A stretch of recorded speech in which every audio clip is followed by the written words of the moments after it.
Bom dia, você que está aí acompanhando pelo aplicativo ou pelo YouTube, o nosso canal do YouTube, também dando abertura aqui agora, né, nesse canal.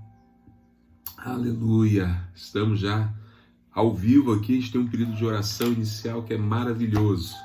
Você que está ao vivo, está aqui, ó, vamos meditar hoje um pouco sobre este livro, Movido pela Eternidade, do pastor John Bevere.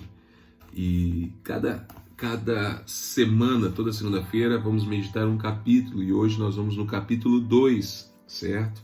O capítulo 1 está aí salvo no YouTube, está salvo no aplicativo, está salvo no Instagram. Basta pesquisar e você acha o capítulo número 1. Faça apenas alguns comentários e incentivo a você a ter o livro, a você comprar o livro e acompanhar. Vale a pena, um livraço, um livro maravilhoso, certo? Que nós estamos aí trabalhando, estamos aí meditando.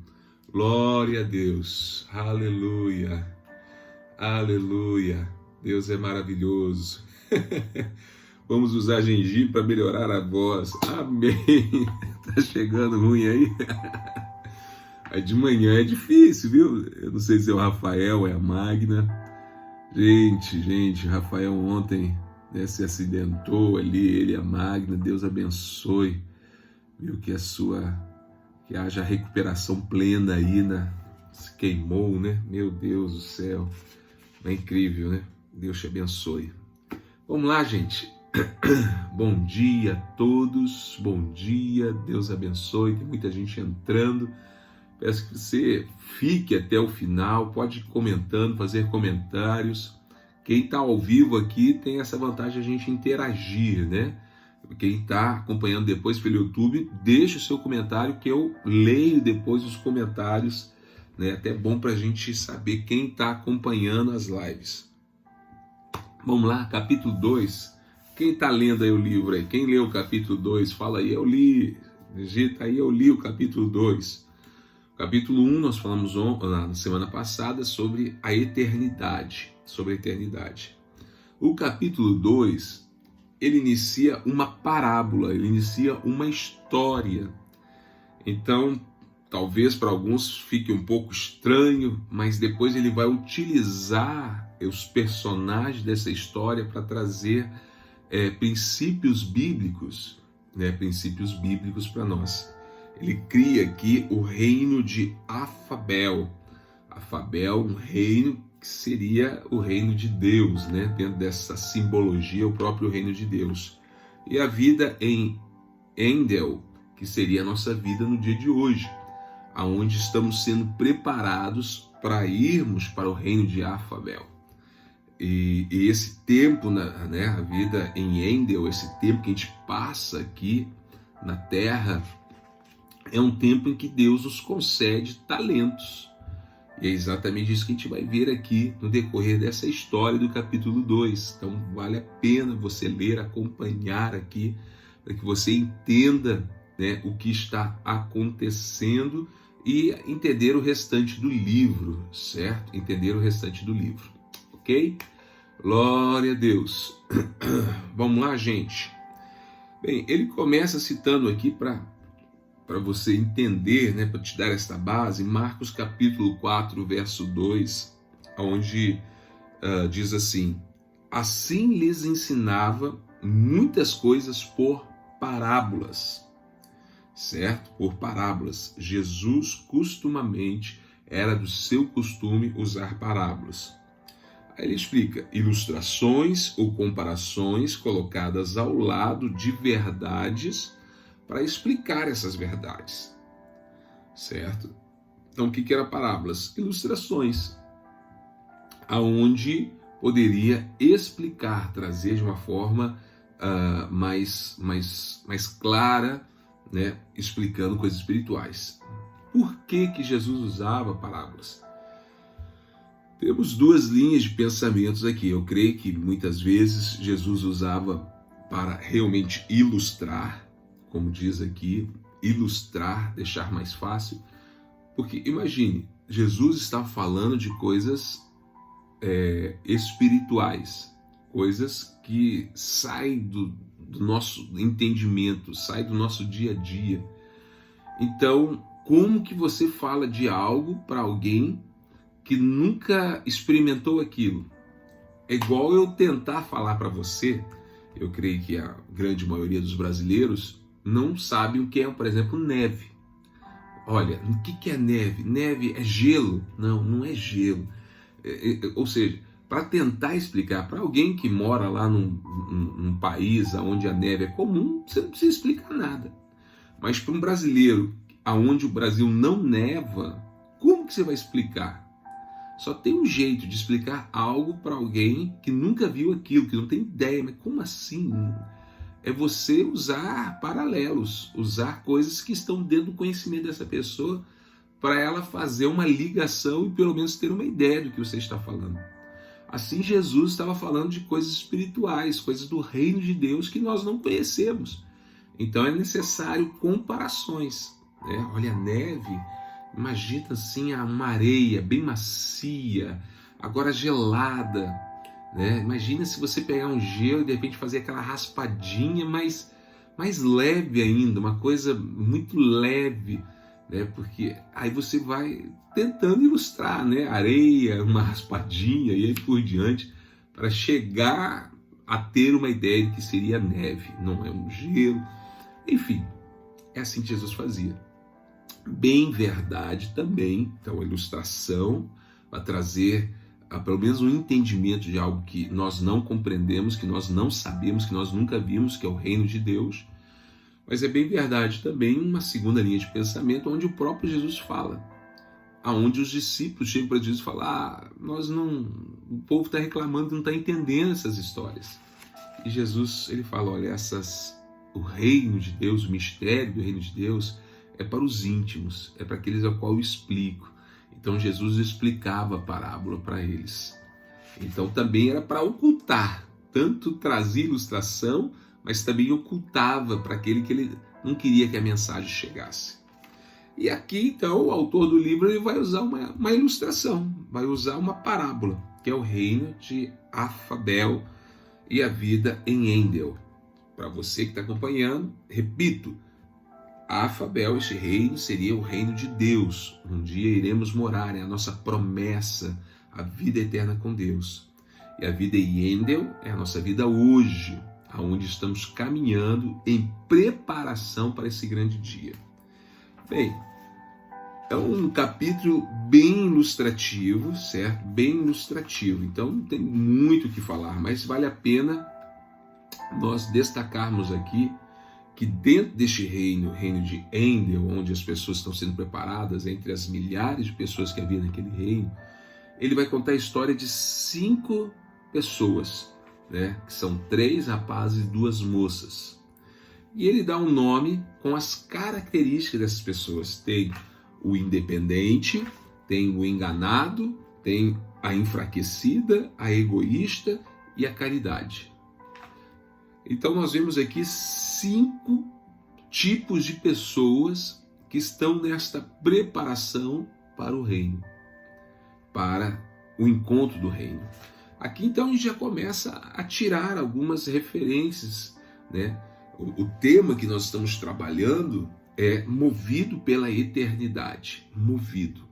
O que te move? O que te move nesta vida? Qual é a tua motivação? Motivação é 2 palavras unidas. O motivo para a sua ação. Qual o motivo para você ir trabalhar? Qual o motivo de todas as tuas atitudes, as tuas ações? Qual a sua motivação? Nós precisamos entender que tudo que nós fazemos aqui, nós vamos prestar conta lá. É o que o livro está nos apresentando. E aqui nós vemos 5 motivações. Vemos aqui 5 motivações. Essas 5 pessoas, 5 motivações diferentes. A primeira delas, o independente. O independente é aquele que questiona constantemente a existência de Afabel. Será que existe mesmo? Eu acho que tem nada a ver. Eu prefiro viver a minha vida do meu jeito. Esse negócio de que eu vou prestar conta da minha vida, um dia para Deus, não acredito nisso aí não. Isso aí me limitando a minha vida, eu prefiro criar os meus caminhos, criar a minha forma de viver. Enfim, o independente é o primeira característica, o primeiro personagem e a primeira motivação. Aquele que é independente, que vive sem imaginar e sem acreditar que um dia vai prestar conta da sua vida. Quantos vivem hoje assim? Este foi o pecado de Adão, a independência. Fala assim, Deus, eu quero ser quem define o que é bem e mal, o que é certo e errado. Não quero mais usar a tua palavra como um padrão para a minha vida, mas eu quero definir qual o padrão. Este é o pecado de Adão e Eva ao comer o fruto da árvore do conhecimento do bem e do mal. Ou seja, ele queria definir não mais o padrão de Deus, mas ele definir um padrão de vida. Não funciona, gente, não funciona, né? Hoje é muito falado assim, eu tenho a minha verdade. Essa é a minha verdade. Você tem a sua, ok, fica com a sua aí, mas eu tenho a minha verdade. Não existe isso, gente. Sabe? Não preciso nem ficar nos padrões bíblicos para falar sobre isso. Imagina comigo, tem ali uma esquina onde dois carros não respeitam o limite de velocidade, não respeitam semáforo, sinalização nenhuma, e entram naquele cruzamento e batem. Aí os dois saem do carro nervosos, dizendo, ei, você bateu em mim, cara, você não me enxergou. E o outro diz, você que não tá vendo, não é possível, você vai. E os dois começam a brigar. Cada um tem a sua verdade, tá entendendo? Cada um tem a sua verdade. Não, eu entrei primeiro, você não viu que eu entrei primeiro? Não, mas eu entrei porque estava verde, o sinal você entrou no vermelho. Não interessa se você entrou primeiro, o sinal está vermelho. Cada um vai ter a sua verdade. E vai dar certo cada um tendo a sua verdade nesse contexto? De jeito nenhum. O que vai precisar? Vai precisar entrar um policial que vai registrar aquilo, e se for necessário, irá até um julgamento, um juiz. E o que o juiz vai fazer? Ele vai pegar o que os dois fizeram, na verdade, né, o que eles fizeram, e vai comparar a lei de trânsito. A lei vai definir algo que já está registrado, quem agiu certo ou quem agiu errado. Então, não é a sua verdade que vale, mas a sua história de acordo com a lei que já foi instituída. Então, no mundo espiritual não existe, esta é a minha verdade, eu vivo independente. Ei, um dia as nossas vidas serão comparadas à lei de Deus, que já foi instituída, Sagradas Escrituras. Por isso, as nossas ações precisam ser motivadas por aquilo que é eterno e que está em nossas mãos. Sabe qual? Uma parte da eternidade que está na sua mão é a Bíblia. A Bíblia são palavras eternas. A Bíblia são os princípios, são a lei que deve reger a nossa vida. Deixa eu caminhar aqui que eu quero orar com você, né? Deus abençoe, eu estou vendo muita gente entrando aí ao vivo com a gente. Fica aí com a gente até o final, uma live muito curta, teremos mais uns 10 a 15 minutos. Daqui a pouco a gente vai orar em cima desse tema, movido pela eternidade. Então, primeiro, dentro desse reino de Jafabel que está vivendo, né? Quer viver no reino de Jafabel, que está vivendo sua vida em Endel. E o primeiro personagem é o independente. O segundo personagem, o enganado. O enganado. O enganado é aquele que coloca, sabe, a palavra ou os princípios segundo os seus padrões. O independente, ele nem acredita, não quero. Já o enganado, ele acredita. Não, existe um Deus. Eu amo demais esse Deus. O enganado, olha como é que ele faz. Eu quero morar no céu, eu quero viver essa eternidade. Mas eu creio que Deus não é um Deus assim que vai julgar e vai condenar as pessoas. Eu creio que Deus é um Deus de amor, que vai salvar a todos, independente do que eu fizer. A essência dele é amor, então ele vai salvar a todos. O enganado. O enganado, ele quer construir um Deus segundo a sua forma de viver e não quer ter a sua forma de viver segundo o seu Deus. O enganado, ele constrói um Deus à sua imagem e não é transformado a sua vida à imagem de Deus. Ele inverte. Não é Deus que transforma o homem, é o homem que transforma Deus. Quantos estão vivendo assim? Buscam ali algum pastor na internet que vai trazer alguma base, uma má interpretação, uma heresia que vai autenticar um pouquinho aquilo que ele pensa. Eu vi um pastor dizendo que não precisa dar dízimo, por isso que eu não sou dizimista. Não precisa, o dízimo é da lei. Ontem eu falei, Abraão entregou o dízimo bem antes da lei. Não construa um Deus segundo a tua imagem, pelo amor de Deus, não se engane com isso. Não construa um Deus segundo a sua imagem, mas deixa esse Deus transformar você segundo a imagem dele. Isso é viver movido pela eternidade. Terceiro personagem, a enfraquecida. A enfraquecida é triste, né? Porque nós vemos aqui uma pessoa que ama Deus, que ama a palavra, que ama o reino de Deus, que tem essa vontade, mas ela foi enfraquecida. O que aconteceu? Ela foi frustrada, ela foi machucada, ela foi ferida e ela acabou, desistindo de viver aquela vida que Deus propôs para ela. Ao decorrer desse capítulo, se você leu, você vai ver que a enfraquecida, ela vai se tornar ali depois, porque é muito interessante, vale a pena para você entender. São 5 personagens dentro de uma cidade que eles estão sendo preparados para ver se vão ter a permissão e viver no reino, né, de Afabel. Então, eles concedem, depois que há toda uma preparação, um estudo, eles concedem um valor em dinheiro para cada um, para que eles vivam agora a vida. Esse dinheiro são os talentos que Deus te deu, é a tua vida aqui, o teu tempo, o que você está fazendo com isso? E cada um vai vivendo de um jeito. Como eu disse ali, eu já citei, né, o independente, ele se torna um vendedor de carros. E, enfim, já o enganado, que eu acabei de falar, ele se torna um construtor. E ele vai ali fazendo de tudo para ficar cada vez mais rico, construindo prédios, apartamentos com material ruim. O enganado, né, ele vive rodeado pelo engano, pela mentira. Mas a enfraquecida, ela vai trabalhar como assistente de um dos professores da escola. E o nome desse professor chama Vida Dupla. E ela é cercada por 2 outras pessoas que aparecem aqui, a fofoca e a difamação. Até que esse professor de vida dupla a seduz e cria-se toda uma fantasia, ela se entrega, enfim, até que uma hora ele cansa dela, desiste e a abandona. E o que acontece?